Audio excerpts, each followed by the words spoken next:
मनोज बाजपेयी एक ऐसे कलाकार हैं जो किसी भी इंट्रोडक्शन के मोहताज नहीं हैं। आज हमारे साथ मौजूद हैं खुद मनोज बाजपेयी, जिनकी फिल्म आ रही है जोरम, जो जल्द ही रिलीज होगी सिनेमाघरों में।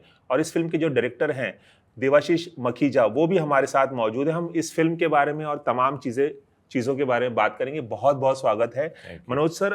आपसे बात करना हमेशा एक बहुत ही उम्दा अनुभव रहता है। मुझे याद है बंदा फिल्म के वक्त मैंने आपसे बातचीत की थी और बहुत सारी ऐसे खास बातें आपने फिल्म के बारे में, अपनी ज़िंदगी के बारे में शेयर किए थे। मैं जानना चाहूँगा, जोरम जो है एक अलग तरह की फिल्म है। हालांकि इसे एक काल्पनिक फिल्म आप लोग बता रहे हैं, लेकिन ऐसी तमाम चीज़ें हमारे देश में होती रहती हैं। अवैध खनन होता है, लोगों की ज़मीन हड़प ली जाती है, किसी को नक्सलवादी बता दिया जाता है, हत्यारा बता दिया जाता है। एक बहुत अहम किरदार आप इस फिल्म में निभा रहे हैं और बहुत रियलिस्टिक लग रही है फिल्म। क्या कुछ खास बताना चाहेंगे आप अपने इस किरदार के बारे में, इस फिल्म की शूटिंग के बारे में? शायद आप लोगों ने झारखंड में ही शूट किया है इसे। जी, अब मैं शुरुआत करता हूँ शुरू से। तो जितनी भी घटनाएं आपने बोली कि जो होता रहता है और सदियों से हमारे समाज में होता रहा है, उन सब के बीच में एक चीज़ तो उभरी है, वो ये कि जो युद्ध का और जितनी भी सारी चीज़ें आपने बताई है, उसका शिकार कौन होता है? उसका शिकार होता है एक एक फ्रजाइल सा आदमी, एक परिवार, औरत, बच्चा, लाचार लोग। तो जहाँ कहीं भी युद्ध हुआ इस विश्व में और जहाँ कहीं भी युद्ध हो रहा है, उसमें प्रभावित कौन होता है? आम आदमी, जिसका उस युद्ध से कोई लेना देना नहीं है। एनवायरमेंटल क्राइसिस का सबसे बड़ा विक्टिम कौन है?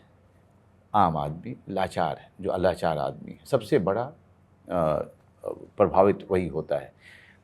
और जो और भी जितनी सारी चीज़ें आपने बोली, उसमें जो लोग खो रहे हैं, जो भी खो रहे हैं, वो उसमें जो सबसे ज़्यादा प्रभावित है वो आम आदमी है, जो लाचार आदमी है, जो बेबस आदमी है। अब इस बात उसका आंसर करने के बाद, अब चूँकि ये सब सालों से हमारे समाज में घटनाएं घटती रही हैं, हम कोई साइड नहीं ले रहे हैं किसी चीज़ का। हम आपको एक कहानी बता रहे हैं, उस कहानी के ज़रिए हम आपको बता रहे हैं कि कैसे हम लोग एक पर्यावरण की एक पूरी की पूरी दुर्घटना को हमने जन्म दिया। इस इंसान ने ही जन्म दिया उसको। ये पूरा क्राइसिस है। ये पूरा क्राइसिस है। इंसान इस जिम्मेदारी को लेने से भाग नहीं सकता। इसमें आप भी उतने ही हकदार, उसके जिम्मेदार हैं जितना मैं हूँ और जितना बड़े लोग हैं। हम सब लोग जिम्मेदार हैं इसके। और विक्टिम कौन है? दसरू है। दसरू के जैसा अगला आदमी है जो इस समाज का है, समाज के इस तबके का है, जिसे सिस्टम भागने पे मजबूर भी कर देता है और उसे हंट डाउन भी करता है, उसका पीछा भी करता है, उसका शिकार भी करता है। और वो भाग रहा है बेचारा। और वो भाग क्यों रहा है? क्योंकि वो कहीं ना कहीं वो ये भी सोच रहा है कि मेरे साथ में एक बच्ची है। तो ये सारी यात्रा है उसकी कि वो खोज रहा है कि भाई, एक जवाब तलाश कर रहा है, उत्तर चाहता है लोगों से कि भाई मैं किसके पास जाऊँ, कहाँ पे कोई मुझे बताएगा कि जिसके कारण मेरी बच्ची की और मेरी मदद हो जाएगी। तो पूरी फिल्म की यात्रा वो है। बाकी जो शुरू में आपने सारी बातें की, वो सब वो पृष्ठभूमि है, उसका कहानी से लेना देना नहीं है। कहानी ये है। मनोज सर, आप ज़मीन से जुड़े हुए इंसान हैं और एक ऐसी जगह से आते हैं जहाँ पर आपने गुर्बत बहुत देखी है, गरीबी, अभी भी बहुत गरीबी है, और आपने एक अपनी जगह बनाई है इस इंडस्ट्री में आकर। आपने हमेशा से रियलिस्टिक सिनेमा को बहुत ही तवज्जो भी दी है, बहुत सपोर्ट भी किया है। आपने ऐसे तमाम लोगों के साथ काम किया, शायद उनके पास रिसोर्सेज ना हो फिल्म बनाने के, ऐसे सब लोगों को आपने सपोर्ट किया है। ये भी काफ़ी रियलिस्टिक फिल्म नज़र आ रही है। क्या आपने ये जो तमाम चीज़ें, एनवायरमेंटल क्राइसिस जो दिखाया गया है, पर्यावरण अवैध खनन जो दिखाया गया है, लैंड ग्रैबिंग जो दिखाई गई है, डिस्प्लेसमेंट दिखाया गया है, इसे आपने कहीं ना कहीं अपने अर्लियर लाइफ में, मतलब शुरुआती दौर में देखा होगा नज़दीक से, जहाँ से आप आते हैं? देखिए, हम लोग आते हैं, छोटे से गांव से आते हैं और इंडिया नेपाल बॉर्डर के पास से आते हैं, जंगल के पास से आते हैं। तो वो सारी चीज़ें हमने आसपास देखी हुई हैं, उसको अनुभव किया हुआ है। हम उसके शिकार नहीं थे, लेकिन कहीं ना कहीं आसपास के जितना भी बड़ी जनसंख्या थी, वो जो उसका शिकार थी, उसको बड़े गौर से हम देख रहे थे और उनके ज़रिए महसूस भी कर रहे थे, क्योंकि हम उन्हीं को बच्चों के साथ खेल करके बड़े हुए हैं। उन्हीं के बच्चे जब बड़े हुए तो वो हमारे दोस्त भी हुए या फिर हमारे किसी रिश्तेदार के यहाँ काम भी करते थे। तो हम जानते हैं उस पूरी जनसंख्या को, हम जानते हैं उनके पूरी विषमताओं को जानते हैं, उनके पूरे दुख को और दर्द को समझते हैं, क्योंकि हमने बहुत करीब से देखा है उसको। तो जब आप कहानी या करते हो या किरदार कोई निभा रहे होते हो, तो आप अगर आपने उस दुनिया को नहीं देखा है और उस किरदार को कहीं आसपास में नहीं देखा है, तो फिर उसको समझने में बड़ी मुश्किल होती है। फिर उसके लिए फिर एक अलग एक्सरसाइज करनी पड़ती है, फिर डायरेक्टर के ज़रिए या जो रिसर्चर है फिल्म का, उसके ज़रिए फिर वहाँ पे जाना। तो ऐसा कह सकते हैं कि किसी भी फिक्शनल किरदार को निभाने के मुकाबले एक रियलिस्टिक किरदार निभाना आपके लिए ज़्यादा आसान होता है। आसान तो अब कुछ भी नहीं होता है मेरे दोस्त। आसान नहीं होता। आसान अगर होता तो फिर क्या बात है। कंपैरेटिवली मैंने कहा, कंपैरेटिवली बिल्कुल नहीं, फिक्शनल हो चाहे रियल हो, अगर फिक्शनल है तो उसमें जान डालने की जिम्मेदारी आपकी है। फिक्शनल है तो वो फिक्शन में है, फिर भी उसको जीवंत करना भी हमारी जिम्मेदारी हो जाती है किसी भी तरीके से, चाहे रियलिस्टिक दोनों ही मुश्किल है। बहुत बहुत मुश्किल, बहुत, ये काम ही बड़ा मुश्किल काम है। और सबसे बड़ा काम होता है राइटर डायरेक्टर का, जहाँ पे हम मुश्किल में पड़ जाते हैं, हम इनका हाथ पकड़ते हैं कि भाई हमें सही रास्ता दिखाओ, हमें सही दिशा दिखाओ। कुछ भी अच्छे से करना मुश्किल है। हाँ, या आप शॉर्टकट्स तो निकाल सकते हो। आप ये बहुत सारे फिल्म मेकर और एक्टर्स ये भी मानते हैं, यकीन है उनको कि ऑडियंस ना इतना ही चाहती है, इससे ज़्यादा मत दो। हाँ, तो वो करना आसान है, बट आई थिंक हम ऑडियंस के बारे में नहीं सोचकर हम वो बनाने की कोशिश करते हैं जो हम बनाना चाहते हैं, और वो कभी भी आसान नहीं होता। राइट, वो आसान काम नहीं है। कन्विक्शन दिखाना किसी फिल्म के प्रति, कहानी के प्रति बहुत मुश्किल काम है। कैरेक्टर के प्रति। जी, और उससे जुड़ के रहना। और हम ये जानते हैं कि अगर हम कन्विंस्ड हैं, अगर हम ईमानदार हैं अपने काम को करने में और उसको वहाँ तक लेके आने में, तो कहीं न कहीं उसका फल जो है वो ऑडियंस के रूप में या ऑडियंस रेजोनेट करेगी ही करेगी। देवाशीष, ये आपका तीसरा कोलैबोरेशन है मनोज सर के साथ। तांडव शॉर्ट फिल्म बनाई थी आपने, जी के साथ ही मिलकर आपने भोसले भी बनाई थी, जिसमें नहीं, वो जी की फिल्म नहीं थी, सोनी लिव ने, वो सोनी लिव, हाँ, भोसले बनाई थी आपने। ये तीसरा कोलैबोरेशन है। वो क्या खास बात है कि आप बार बार मनोज सर को अपने फिल्मों में, अपने कोलैबोरेशन में, अपने प्रोजेक्ट्स में लीड रोल में आप लेते हैं? वो बताइए क्या खास है? ये हर बार राष्ट्र जानना चाहता है तुमसे। ये बहुत सारे फिल्म मेकर जिन्होंने काम किया मनोज सर के साथ, वो सिर्फ मनोज सर की एक्टिंग के बारे में बहुत कुछ बोलेंगे।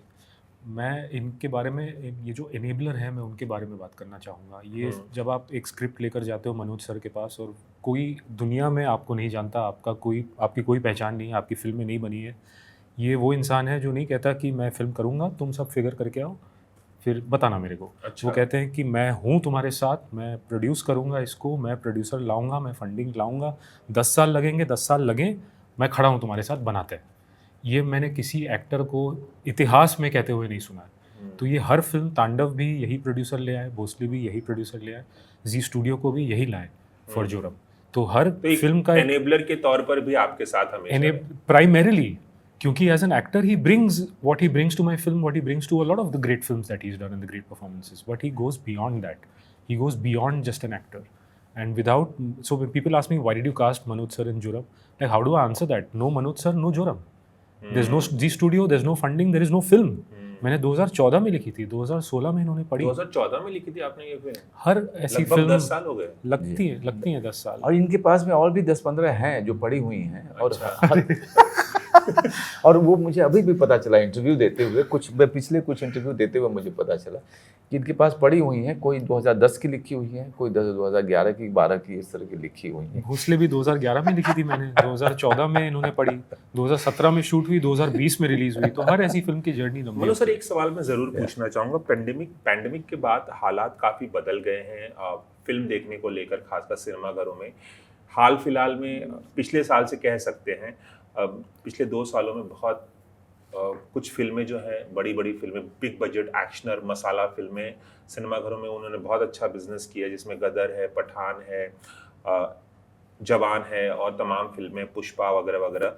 क्या ऐसा लगता है मनोज सर आपको कि इंडिपेंडेंट सिनेमा का जो एक जगह, जो स्पेस क्रिएट हो रही थी पेंडेमिक के पहले, वो जगह एक बार फिर से श्रिंक होती जा रही है? अब एक बार फिर से लोग बड़ी बड़ी बजट की, बड़ी एक्शनर माइंडलेस फिल्में कह लें या उसे मसाला फिल्में कह लें, एंटरटेनर कह लें, उसको ज़्यादा तवज्जो दे रहे हैं, और इंडिपेंडेंट सिनेमा जिसको आप लोग हमेशा सपोर्ट करते रहे, उसका स्पेस काफ़ी अब श्रिंक होते जा नहीं, रहा है। श्रिंक नहीं ऐसे, क्योंकि अब एक और प्लेटफॉर्म है, एक और मीडियम है, OTT, जो कि उतना ही ज़्यादा इन फिल्मों को एनेबल कर रहा है, उतनी ही ज़्यादा इन फिल्मों को आगे बढ़ा रहा है।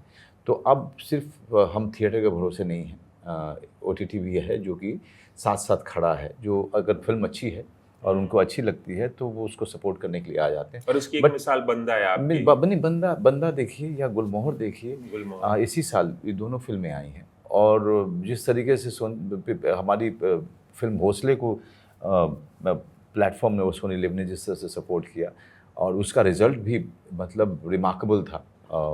तो लगातार जो है, और भी कई सारी फिल्में, बहुत सारे प्लेटफॉर्म्स ने जो है सपोर्ट किया। जहाँ तक बात है थिएटर की, तो थिएटर ने शुरुआती दौर में, जब OTT का दौर चल रहा था और पैंडेमिक अपने शबाब पे था, उस समय थिएटर्स तो खुले भी नहीं थे। खुलने के बाद फिर से ऑडियंस को ये आदत डालना कि वो एक एंटरटेनमेंट का जो साधन है OTT, उसको छोड़ के वापस से थिएटर तक जाए, इसमें समय तो लगा है। और समय, मैं आपको सच में कहूँ, अभी भी समय लग रहा है।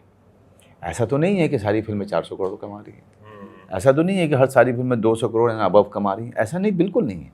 बीच की जो सारी फिल्में जो नहीं कमा रही हैं, आप उनकी भी तो बात कीजिए। आप उनकी भी बात कीजिए जो फिल्में स्ट्रगल कर रही हैं या उन्होंने किया है। तो सिर्फ ये कहना कि अभी अच्छा दौर आ गया है और श्रिंक हो गया, श्रिंक नहीं हुआ है। अभी पीछे जो फिल्म आई है आपकी, कौन सी फिल्म है जो कि इसमें छोटी फिल्म सफल हुई है? 12वीं फिल्म। हाँ, ये कहना कि श्रिंक हो गया, नहीं हुआ है। हम क्या चाहते हैं कि जिस तरह से प्री पैंडेमिक माहौल था थिएटर्स में, भगवान न करे कि वापस वो आए, कि जहाँ पर छोटी फिल्मों को कोई स्पेस देने को राजी नहीं था, बिल्कुल राजी नहीं था। कम से कम आज वो स्पेस है कि 12वीं फिल्म जो है उसको मौका मिला अच्छा करने का। नहीं तो छोटी फिल्मों के जो बचे खुचे शोज़ थे वो भी हटा देते थे एक हफ्ते के बाद, बड़ी फिल्म को दे देते थे। तो ये नहीं हुआ, तो कम से कम एक छोटी फिल्म जो है उसने अपनी जगह बना ली। और ऐसा ही किस्सा एक दो फिल्म और के साथ हुआ है। तो ज़रूरी यह है कि इन फिल्मों को वो मौका मिले एग्जीबिशन में, शोज़ के समय में, क्योंकि मैंने इसको झेला है, भुक्तभोगी हूँ मैं। और वो एक बदलाव मैं देख रहा हूँ, और मैं चाहता हूँ कि वो बदलाव जो है और रफ्तार पकड़े। बाकी ये बड़ी फिल्में तो आएंगी, उनको आना भी चाहिए, उनके साथ कंपटीशन थोड़ी है हमारा कोई कंपटीशन नहीं है। We want big, there were always big films, there was always a star system. The fight is not with that, fight is to make your films visible, to get the right shows for your own film. I'm not interested in looking at somebody else's big film and how much they are earning. I'm not interested, boss. But he's also not interested. Nobody is interested, and those people must not be interested in our film. Everyone is interested in seeing their film having a good run. That's it. Manoj sir, जाते जाते एक आखिरी सवाल, आपने तमाम फिल्मों में इतने उम्दा किरदार निभाए हैं कि मतलब उसे गिनना भी मुश्किल होगा, इतनी सारी फिल्मों में इतने आइकॉनिक किरदार निभाए हैं। मुझे आपके दो किरदार बहुत ज़्यादा पसंद है। एक बैंडिट क्वीन में मान सिंह का किरदार आपने निभाया था, और सोन चिड़िया में फिर से आप मान सिंह बने थे। ऐसे शायद आप अकेले एक्टर होंगे कि दो अलग अलग फिल्मों में सेम कैरेक्टर आपने निभाया। कैरेक्टर नहीं, एक ही नाम था। एक ही नाम था। हाँ, कैरेक्टर तो बिल्कुल अलग हाँ, थे। मान सिंह डकैत बने थे आप। हाल ही में आपकी बंदा आई, वो भी एक उम्दा फिल्म थी। भीखू मात्रे तो आइकॉनिक है ही। मैं आपके मुंह से सुनना चाहूंगा कि लोग तमाम इन किरदारों के नाम तो लेते हैं, लेकिन एक ऐसा किरदार जो आप मानते हैं कि अंडररेटेड माना गया, उसे उतनी तवज्जो नहीं दी लोगों ने, उतना सराहा नहीं, और इस बात का आपको मलाल है शायद, ऐसा कोई किरदार? गली गुलियाँ और बुधिया सिंह, दो फिल्में हैं मेरी। गली गुलियाँ अमेज़ॉन पे है और बुधिया सिंह नेटफ्लिक्स पे है। दो फिल्में मुझे लगता है कि मेरे फिल्मोग्राफी की बहुत ही कमाल फिल्म है, जो लोगों को जाके देखनी चाहिए। और अभी भी लोग देखते हैं, बहुत सारे लोग मैसेज करते हैं, रिस्पॉन्ड करते हैं सोशल मीडिया के ज़रिए, और बहुत सारे तो मेल आते हैं, लंबे लंबे मुझे मेल भी आ जाते हैं। बड़ा अच्छा लगता है। अंततः लोग कभी भी देखें, लेकिन जाके देखें, क्योंकि ये फिल्में बड़ी बड़ी कमाल की फिल्में बनी हैं। जिस समय ये बनी, जिस समय ये रिलीज़ हुई, वो तवज्जो नहीं मिली, क्योंकि बड़ी फिल्में ही थिएटर्स में तब उनको तवज्जो दी जाती थी, उसके कारण ये फिल्में प्रभावित हुई। अब अभी भी मुझे उम्मीद है कि लोग मेरी कुछ फिल्में जो हैं including Bhonsle and family man and Bandaa Gulmohar और सारी फिल्में जो OTT पे बहुत पसंद की गई, कम से कम अब तो जाकर के लोग देख लें और जाने कि मैंने ये भी काम किया था जो उन्होंने मिस किया। जाते देवाशीष सर, आप बताना चाहेंगे मनोज सर की कौन सी फिल्में आपको सबसे ज़्यादा पसंद है, कौन से किरदार आपको पसंद है आपकी अपनी फिल्मों के अलावा? नहीं, मैं कह चुका हूँ कि मुझे गैंग्स ऑफ वासेपुर में ये परफॉर्मेंस माइंड ब्लोइंग लगता है। सरदार। It is so external yet there is something internal in the Right. It is both. और वो पुश एंड पुल एक परफॉर्मर के लिए आसान नहीं है, और मुझे वो देखकर कभी कभी लगता है कि काश ये स्क्रिप्ट मेरे हाथ आता। मैं it's a vicarious pleasure no to direct Right. Something like that, but वो अनुराग ही ऐसी चीज़ का इजाद कर सकता है। So that film and that performance blows my mind. चलिए, आप दोनों का ABP न्यूज़ से खास बातचीत करने का बहुत बहुत शुक्रिया। हम उम्मीद करेंगे कि जोरम ये जो फिल्म है आप लोगों की, जिस शिद्दत के साथ आप लोगों ने बनाई, उसी शिद्दत और उसी प्यार के साथ लोग इस फिल्म को देखने जाएं, आप लोगों के काम को सराहें, और इसी तरह से आप लोग मिलकर और भी फिल्में बनाएं। आगे भी बहुत सारी स्क्रिप्ट पड़ी है, जैसे कि इन्होंने जी बहुत ज़्यादा है, बहुत ज़्यादा है, मतलब अभी पता चला है मुझे, बहुत अलमारी भरी हुई है इनकी। बहुत बहुत शुक्रिया। Thank you. Ravi Jain, ABP news, Mumbai.